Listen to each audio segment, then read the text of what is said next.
Welcome to my channel learn with Keeru. आज हम पढ़ेंगे हमारे नेक्स्ट पार्ट में बेनिफिट्स ऑफ फैक्टरिंग। तो हमने पीछे इसके फंक्शंस पढ़े थे। तो जो भी फैक्टर फैसिलिटी देता है, जो काम करता है एक क्लाइंट के लिए, से वो ही उसके बेनिफिट्स भी कह सकते हैं। जैसे फाइनेंशियल सर्विसेज, ये हमने फाइनेंशियल चार्जेस में भी एक्सप्लेन किया था कि नॉर्मल सी बात है, कंपनी के लिए फाइनेंस इतना इंपॉर्टेंट रोल प्ले करता है। अगर पैसा ना हो ना तो उस कंपनी के लिए बहुत ज़्यादा प्रॉब्लम हो जाती है। और मेन है वर्किंग कैपिटल। अब आपने उधार पे सामान बेच दिया तो आपका पैसा तो ब्लॉक हो गया कस्टमर में, ठीक है। तो उसके लिए क्या करें, अगर पैसा नहीं होगा तो कंपनी तो लॉस में चली जाएगी। तो उस टाइम पे जो फैक्टरिंग है वो एक इंपॉर्टेंट रोल प्ले करता है, क्योंकि जो फैक्टर होता है वो 80% अमाउंट तो उसी टाइम पर पेमेंट कर देता है।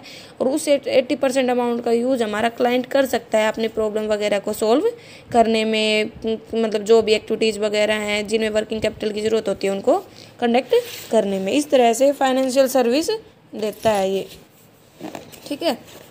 नेक्स्ट है हमारा कलेक्शन सर्विसेज। कलेक्शन मतलब जो हमारा कस्टमर था उससे पैसे कलेक्ट करना, मतलब जो हमारा डेटर था उससे पैसे कलेक्ट करना, क्योंकि हमने उसे उधार में सामान तो ये बहुत ज़्यादा रिस्की काम हो जाता है, बहुत ज़्यादा टाइम कंज्यूमिंग भी काम हो जाता है, क्योंकि एक कस्टमर इतनी आसानी से पैसे पे नहीं करता है, ठीक है।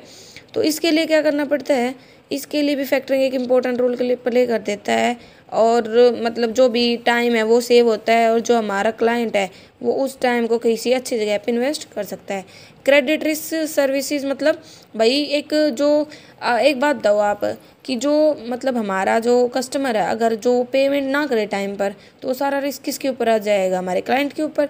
लेकिन अगर आपने फैक्टरिंग करवा रखी है तो फैक्टरिंग में क्या होता है, जो रिस्क है डिफ़ॉल्ट के टाइम पर वो कौन बोन करता है, फैक्टर करता है।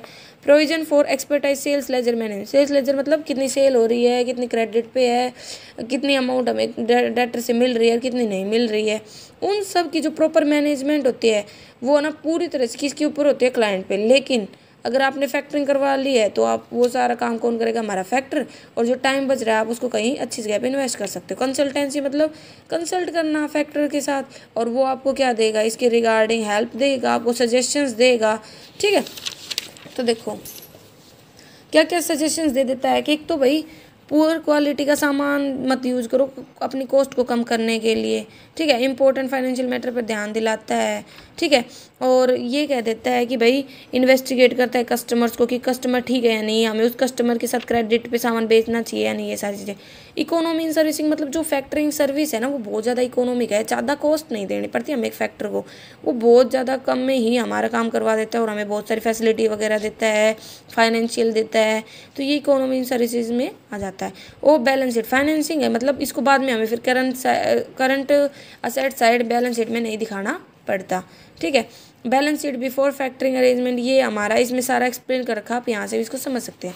ट्रेड बेनिफिट्स, ट्रेड बेनिफिट्स में क्या बता रखा है, अब नॉर्मल सी बात है, कैश तो रेडी मिल ही जाता है हमें, क्योंकि जो हमारा क्या बोलते हैं फैक्टर वो टाइम पर, मतलब जब हम उसके साथ एग्रीमेंट करते हैं तो 80% अमाउंट वो उसी टाइम पर दे देता है, और बची हुई जब उसे पेमेंट मिल जाती है तब दे देता है। तो ये क्या बोल रखा है, जो कैश है ना, कैश वो मतलब उसी टाइम पर मिल जाता है, और इनपुट्स वगैरह में लगा के हम अपना काम कर सकते हैं। और मिसक्लेनियस मतलब और भी अदर अदर प्रकार की सर्विस देता है, ठीक है। अब बात आती है फैक्टरिंग इन इंडिया। भाई इंडिया में फैक्टरिंग का क्या ट्रेंड चल रहा है, ये कितनी है, तो कहते हैं कि इंडिया में जो आइडिया है ना वो वगुल वर्किंग ग्रुप के द्वारा लाया गया था। उसने रिकमेंड किया था बैंक और private non banking financial company को कि एक इस प्रकार की सर्विस लेके आओ जो इंडस्ट्रीज की, ट्रेडर्स की हेल्प करे, और जो डिले होता है पैसे वगैरह का जो डेटर से रिकवर करने में, वो प्रॉब्लम सोल्व हो। तो आरबीआई ने इसके लिए जनवरी 1988 में क्या किया, एक कमेटी बनाई थी, किसकी, CS कल्याण सुंदरम की, उसमें, ठीक है, जो MD थे SBI के। और उन्होंने भाई चेक किया फाइनेंशियल सर्विस वगैरह को चेक करना, और उस कमेटी की रिकमेंडेशन पे एक बैंकिंग रेगुलेशन एक्ट था ना, उसको जुलाई 1990 में मतलब क्या किया, अमेंड वगैरह किया। मतलब अमेंड का मतलब क्या होता है, उसमें चेंजमेंट वगैरह किए गए कि क्या रिक्वायरमेंट्स थी ट्रेंड की, ठीक है। और उसमें क्या क्या बोला गया आरबीआई के द्वारा, क्या बोला गया, एक तो कि कोई भी बैंक है ना डायरेक्टली फैक्टरिंग सर्विस नहीं ले सकता किसी भी बिजनेस की। हाँ वो ना सेपरेट सब्सिडरी भी एस्टेब्लिश कर सकता है और किसी अदर बैंक के साथ मिलकर भी। और एक फैक्टरिंग सर्विस या ज्वाइंट वेंचर किसी दूसरे फैक्टरिंग कंपनी को पैसा प्रोवाइड नहीं करवाएगा। और बैंक है ना वो मतलब शेयर्स वगैरह में पैसा लगा सकते हैं फैक्टरिंग कंपनीज में, लेकिन 10% से ज़्यादा नहीं अपनी पेड अप कैपिटल का।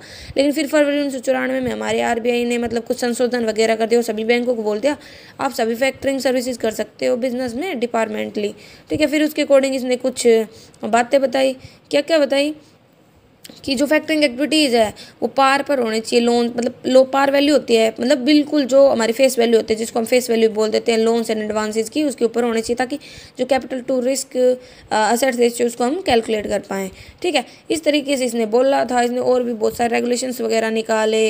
इसने मतलब जो भी इन्वॉइसेस वगैरह थी उनमें बोला कि उन्हीं की ही फैक्टरिंग सर्विसेज होनी चाहिए जो जीन्यू हो। फिर इसके बाद पहली बार हमारे देश में जो फैक्टरिंग सर्विस है वो किसके द्वारा दी गई थी, एसबीआई के द्वारा दी गई थी।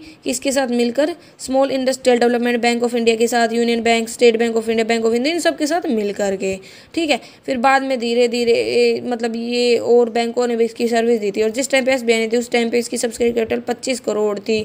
धीरे धीरे आरबीआई ने इसमें और भी संशोधन किए हैं, जोनल रिस्ट्रिक्शंस को 1993 में हटाया है। इस तरीके से हुआ है। फिर कहता है कि जो रेगुलेशन है फैक्टर का असाइनमेंट और रिसीवेबल का 2011 में, तो कहता है कि इस बिल को लाने की कोशिश की गई। कहता है कि जो गवर्नमेंट है वो प्रोसेस में है कि वो अब वो बिल को लागू कर दे ताकि जो भी रूल्स रेगुलेशंस है कि भाई जैसे आप फैक्टर के साथ हमें पता है कि एग्रीमेंट करना पड़ता है हमें, तो उसके रूल्स रेगुलेशन वगैरह क्लियर हो। अगर एक फैक्टर पिछली बार मतलब रिस्पॉन्सिबिलिटी अपनी पूरी करने में फेल हो गए तो उसके साथ कोई एग्रीमेंट ना हो, इन सब के लिए, ठीक है। इंटरनेशनल फैक्टरिंग के लिए क्या हुआ था, ये डोमेस्टिक बिजनेस के लिए पॉपुलर थी, ठीक है। डोमेस्टिक मतलब जो देश के अंतर्गत हो रहा है, तो इसके लिए इसने डेफिनेशन वही दी थी कि फैक्टरिंग का मतलब होता है कि अरेंजमेंट फैक्टर वगैरह को उसके क्लाइंट का, जिसमें दो ही पार्टीज होते हैं मेनली, तो फाइनेंस की फैसिलिटी देता, अकाउंट वगैरह मेंटेन की, डेब्ट को कलेक्ट करने की, क्रेडिट रिस्क वगैरह से बचाता है। फिर आता है टाइप ऑफ एक्सपोर्ट फैक्टरिंग। अब आती है दूसरे देश के बाद जब इंटरनेशनल फैक्टरिंग की बात आ जाती है, तो कहता है कि जो एक्सपोर्ट फैक्टरिंग, अब एक बात तो आप जब दूसरे देश से सामान वगैरह खरीदते हो तो क्या बनाते हैं, लेटर ऑफ क्रेडिट, कि भाई उस देश का कस्टमर और हमारे देश का जो सेलर है या उस देश का सेलर हमारे देश का कस्टमर, उनके बीच में तो ऑनलाइन मतलब जो भी डीलिंग वगैरह है वो किसी थर्ड पार्टी के मीडिएटर के थ्रू होती है। एक उस देश का बैंक हमारे देश का बैंक उनके साथ डील करवाते हैं, तो लेटर ऑफ क्रेडिट इन्वॉल्व होता है। जबकि जो फैक्टरिंग है वो तो ओपन अकाउंट ट्रांजेक्शन पर बेस होती है, कोई प्रोमिसरी नोट वगैरह नहीं होता, कोलैटरल नहीं होता। तो इसके लिए जो invoice based export finance technique है उसको लेके आए थे। इसमें कहता है कि जो इंटरनेशनल फाइनेंशियल ट्रांजैक्शन है ना उसमें 4 पार्टी थी, एक्सपोर्टर, इंपोर्टर हो गया, एक्सपोर्ट फैक्टर और इंपोर्ट फैक्टर। कि मतलब एक्सपोर्ट मतलब जैसे हमारे देश का फैक्टर हो गया जो हमें सर्विस दे रहा है, और इंपोर्टर मतलब दूसरे देश का जहाँ से सामान उसके फैक्टर हो गया, ठीक है। और इसके लिए क्या क्या ज़रूरत थी, इसके लिए 4 प्रकार के सिस्टम थे जिससे हम भाई कर सकते थे फैक्टरिंग को। 2 फैक्टर सिस्टम, सिंगल, डायरेक्ट और डायरेक्ट इंपोर्ट और डायरेक्ट एक्सपोर्ट।